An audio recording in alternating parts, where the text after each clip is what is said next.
March 17th, 1892. A party of men is digging up a grave plot, trying to find evidence of something. Some force that would explain the strange health of Edwin Brown. After his sister's death, Edwin's own health was declining. He moved to Colorado for a few weeks, thinking the change of scenery would aid his health. But according to one account, he returned to Rhode Island in a, quote, dying condition. His health was poorer than ever. Now, the sister who had just died, everyone called her Lena. She died late January of 1892 of consumption, the same condition that had killed their eldest sister, Mary Olive, and their mother, Mary Eliza. It's called consumption because the disease seemed to consume you from the inside out. Your appetite goes, which leads to unplanned weight loss. Chest pain leads into coughing up blood. After 2 months of not quite consumption, Eddie's father, George, thinks there's something else afoot. There's rumor that the Brown family women might still be around. That something is feeding on Eddie's life force. If the offending corpse could be exhumed, examined, and the bones rearranged, maybe Edwin's condition would abate. And so, March 17th, the grave is opened. The Marys had died 10 years prior in 1882. Their bodies are reasonably decomposed. Lena is a different story. She's barely decomposed at all. In fact, her hair and nails appear to have grown longer. In an impromptu autopsy of her heart, the organ appears to have some blood still clotted. Still, Lena's heart and liver are removed and burned. Edwin is fed the ashes. The thought is that Edwin eating the thing that had tried to eat him would restore some balance. Instead, Edwin dies less than 2 months later. George Brown, once the patriarch of a family of 5, now lives alone. You might have heard of Lena by her government name, Mercy Brown. Tonight, on the Dreary Midnight Podcast, we're talking about vampires and their panics. Let's get into it. Intro music!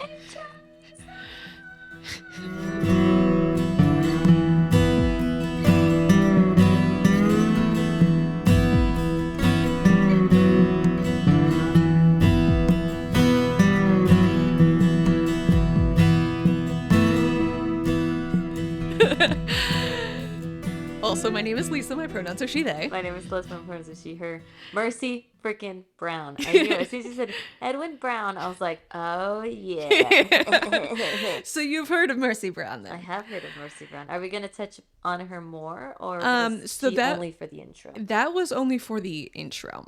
Because turns out there's about a dozen vampire panics over the course of the 19th century. Have we not covered Mercy Brown before? We haven't. Wow. I felt like we did. But maybe it was just like because it's so ingrained in... Yeah. It's hard to be spooky adjacent and not have heard of Mercy Brown, at least a little bit. But what do you know about vampire panics? Well, not a lot. I mean, I know Mercy Brown because she's famous. But also, wasn't it like she seemed like she was decomposed, but it's because she wasn't decomposed, but it's because she was buried in she was buried middle of winter. It was Rhode Island in January, so it's like ground your is body's hard. Going to be preserved. Yes, that is a big reason why she's not quite as decomposed. But I guess the only I don't know enough about specific vampire panics. I just know that sometimes when cattle die, or when, it's like the Fae thing where it's like somebody drops dead and they don't have an explanation as to why. Vampires. Yeah. So. But I need you to tell me. Okay. Please regale. Next up, we're talking about the Jewett City vampires. Oh. The vampire here affects the Ray family in Jewett City, Connecticut, which is now part of Griswold. Are all of these in America? Yes. Okay. So we're going to talk about the Jewett City vampires. We're going to talk about tuberculosis. We're going to talk about Dracula a little bit, and then we're going to go over to Colorado. Oh, I love that. All right. So, All right. the Jewett City vampires. So, between 1845 and 1851, the Ray family lost 3 members: the father, Henry, and 2 sons, Lemuel and Elisha. What a name. In 1850... What, Lemuel or Elisha? Both. I think the name Elisha is pretty. It's just like Elijah, but with a sh at the end. Sh instead of a sh. 1854, 3 years later, Henry Nelson Ray, one of the sons, starts to have a lot of symptoms of consumption.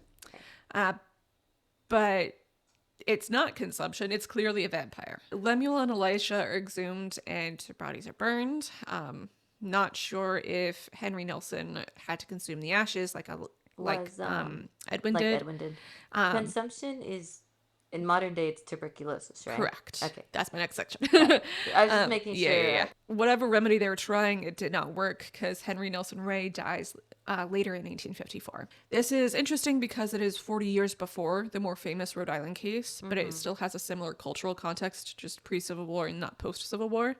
And again, Wikipedia notes about a dozen between cases of vampire panics of some sort between 1790 and 1895. Why do you think that there were more vampire panics in that span specifically?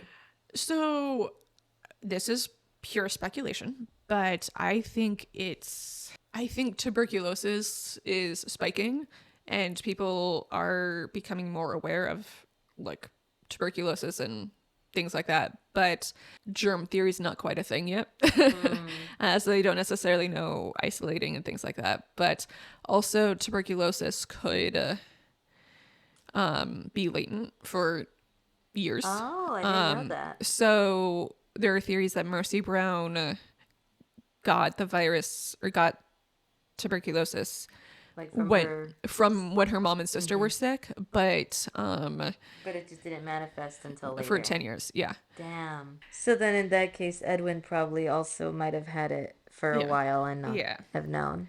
Yeah, but it likely would have only spiked up again when Lena's spiked up again.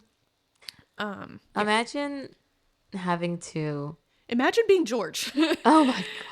That's so... No, when you said that, a patriarch of 5 was alone, I was like, oh, that's sad. It is real sad. But also imagine having to drink your sister's blood. Yeah, the ashes of your sister's heart. Next section. So it wasn't super common to have a vampire panic in 19th century New England, but it wasn't uncommon. There are some stories that apparently made national news. So, again, Wikipedia only lists 7 plus Jewett City vampires, plus I think it makes mention of 1 or 2 others. So call it 8 to 10. They reached as far west as Ohio and date from 1793 to 1892. And that was the Mercy Lena Brown. Why did they call her Lena? What? I wonder why they called her Lena. Middle name? Oh, yeah, that makes sense. Because you have Mary Eliza, Mary Olive, Mercy Lena. Like, that's a lot of M's. Yeah. Then there's Edwin. But like communities need to feel safe, right? And so that's why they got into trying to kill vampires, or as it may be, re-kill vampires. So if a body is exhumed and found to still have blood in the heart, as with Edwin and Lena, the heart is burned and sometimes the bones are rearranged. In poking around trying to see if there were any international equivalents, the rearranging of the bodies, that is the most common. It's so that they can't like rise back. Yeah, so the physical body can't rise back, or at least like if the spirit is coming, it gets confused in the rearrangement. So, but there were a few things from Poland, for example, where like they put a scythe right where the neck would be, so that if the vampire reanimated, it would be beheaded. I've just been making vague beheading motions. Yeah, yes. Like pretending that I have a scythe and then just jumping forward. Yes. So is there a scientific explanation for a lot of these health conditions? We touched on it earlier. It's tuberculosis.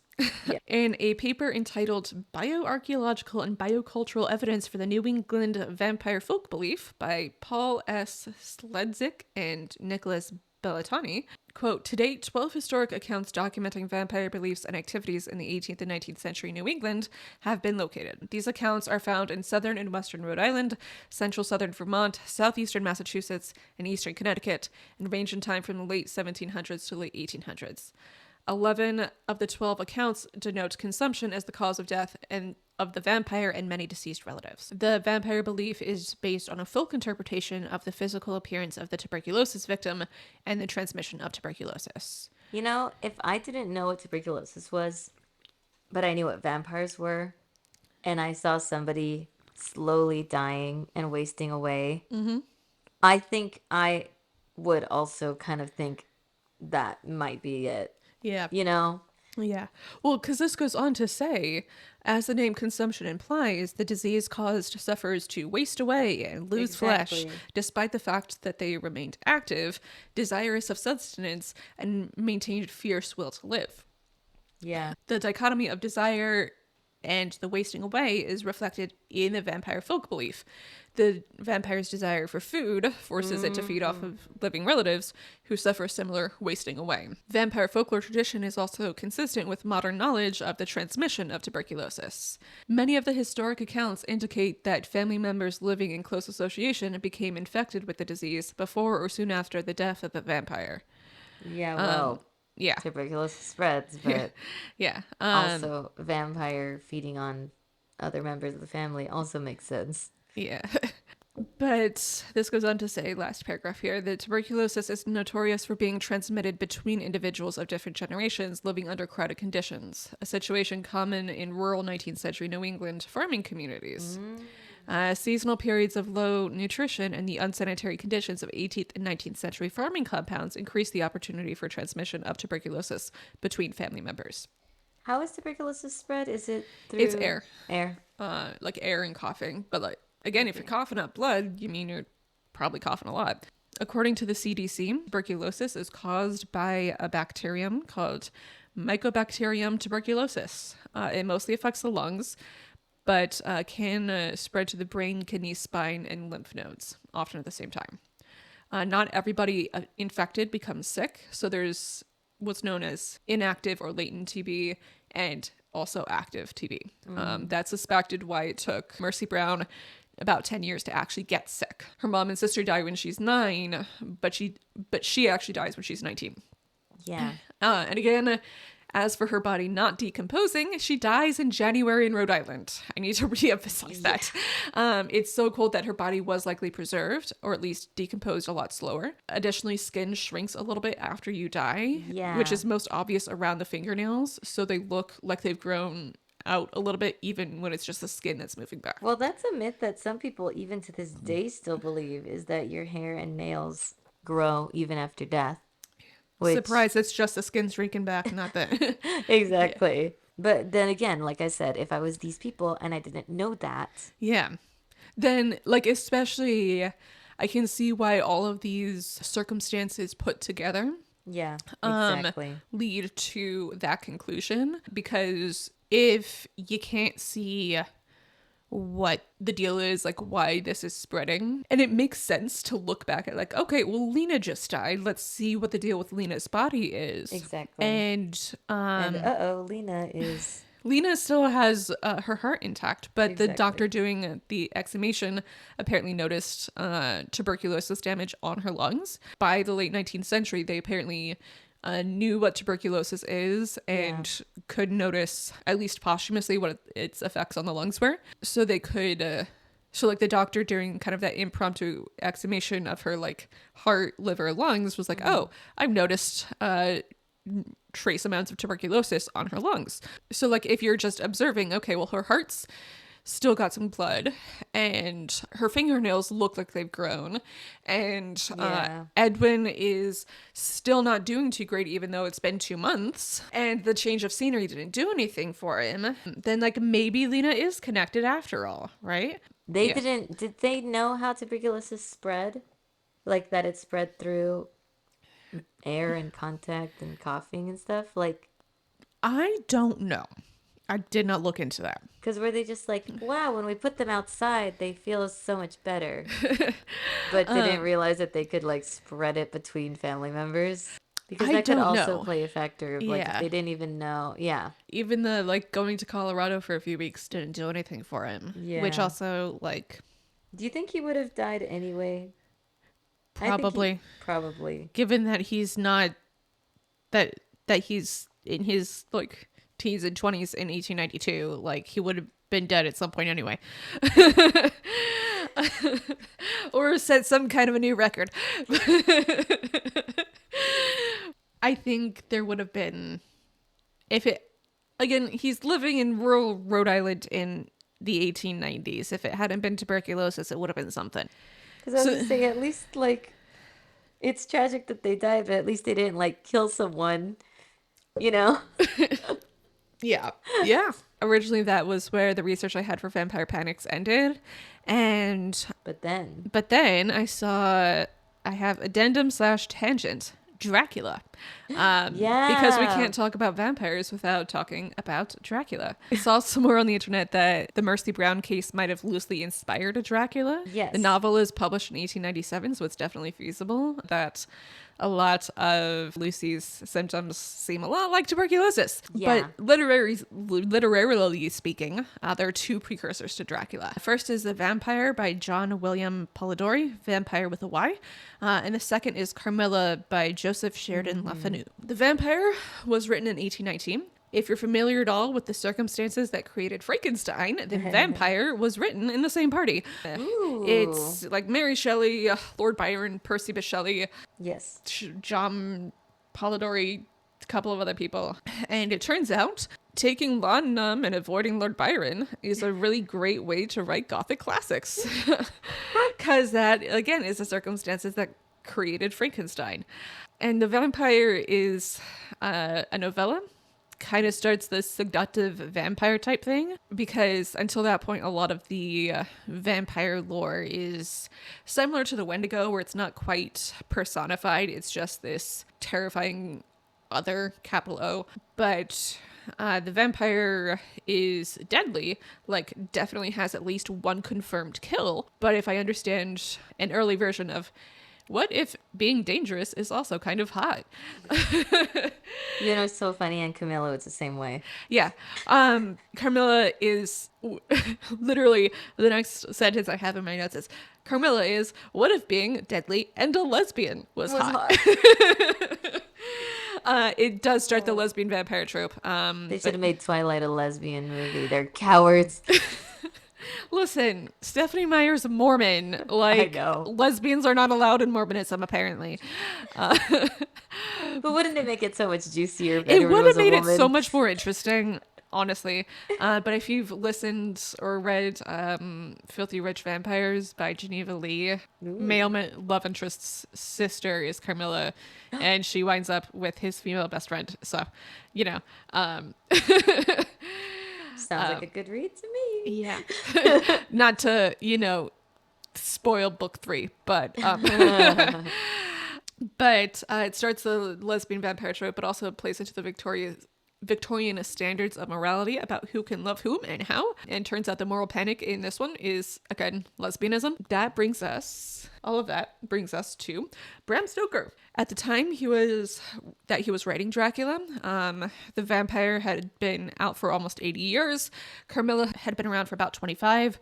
So there is a lot of literary zeitgeist to draw from. Comparative timelines. It's like drawing from Lord of the Rings and Game of Thrones, right? Yes. Like there's a lot of lore and a lot of tropes that have been built up.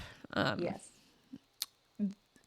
Thing is, this also likely submits the vampire as the what if danger is hot thing, rather than the don't do the danger thing or the get away from our loved ones foul beast thing.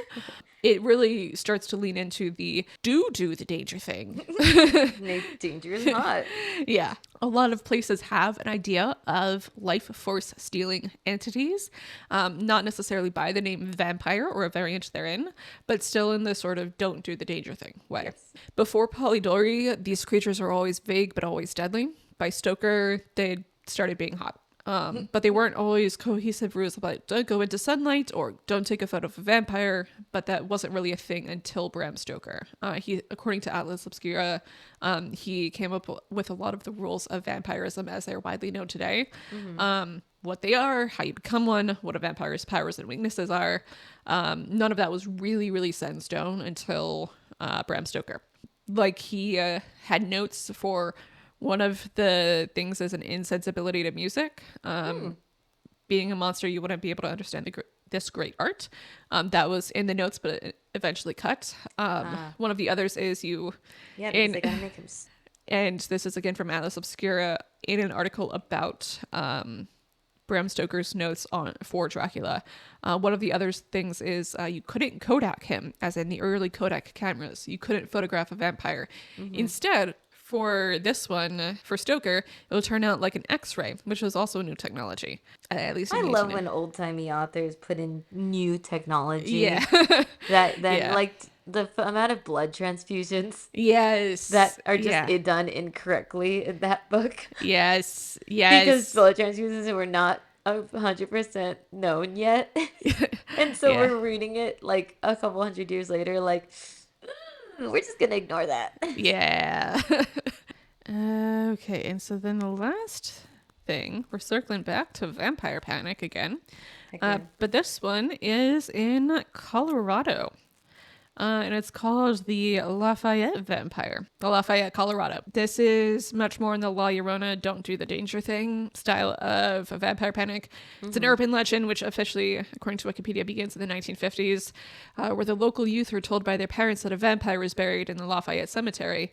If you don't come home by dark, the vampire would get you. And so apparently they're referencing Romanian immigrant and coal miner Teodor Glava, who died in 1918. His grave marker lists his birthplace as Transylvania. Of course it does. And so, it's 1918. It's been about 25 years since Dracula came out. And if he dies and his thing says he's born in Transylvania, ooh, vampires. Apparently it evolves to mimic more details of Dracula and specifically winds up being inspired a lot by the Bela Lugosi motion picture portrayal. Now people visit the grave because it became kind of an internet urban legend. And so officially, this is the Wikipedia rendition of the legend. As of 2024, it says local residents were suspicious of coal miner Teodor Glava, and after he dies in 1918, they dug him up and drove a stake through his heart. The wooden stake grew into a tall juniper tree that now dominates his gravesite. It is also said that Glava's fingernails grew into a blood-red rose bush that covered the grave until the early 2000s. The rose bush is there, but it's yellow. Okay. Because he had yellow fingernails. Yeah, I guess so. And various blog posts and newspaper articles starting in the late 1980s, enhanced the legend and state that local youth saw a tall, dark figure with red eyes lurking near the grave. But estate records show that Glava was embalmed and buried about 2 days after he died, probably the result of Spanish flu. And that he had no records in Colorado. So they really just be making everything up. But yeah, and that is what I have as a episode 1 Vampire Panics. We could go into so much more. There's so many more options. I was on a time crunch this week, so could not get into nearly as many as I would have liked to. But yeah. Any final thoughts? No. Well, I was going to say, we don't really have them around anymore. But God, I'm sure that if there's somehow this new disease that comes around that makes it look like we get puncture wounds in our necks or something. Yeah. Maybe they'll happen horror again. girlies are going to have a field day if that ever happens. But no, this was good. This is a good. It feels like wintry. Yeah. Because of Mercy Brown and her story. But I liked it. Speaking of winter, Dreary December starts next week. Yes, it does. So get excited. And we're doing short stories. We're doing short stories. So we're going to be posting one narration every week. So get excited. We're wintry, Christmassy. all of the Spooky things. stories. Yeah. Again, the focus is likely around Christmas Eve loosely, but not officially. And so with all that said, if you wanted to support us with money, join us on Patreon, patreon.com/drearymidnight. If you want to follow us on socials, we are at drearymidnightpod on Instagram. If you want to send in your own real spooky story or suggestion or anything else, send us an email, drearymidnightpodcast@gmail.com. And with all that said, don't do the danger thing, but also don't do the danger thing. Shut up. And safe travels home on this dreary midnight. Good night. Good night.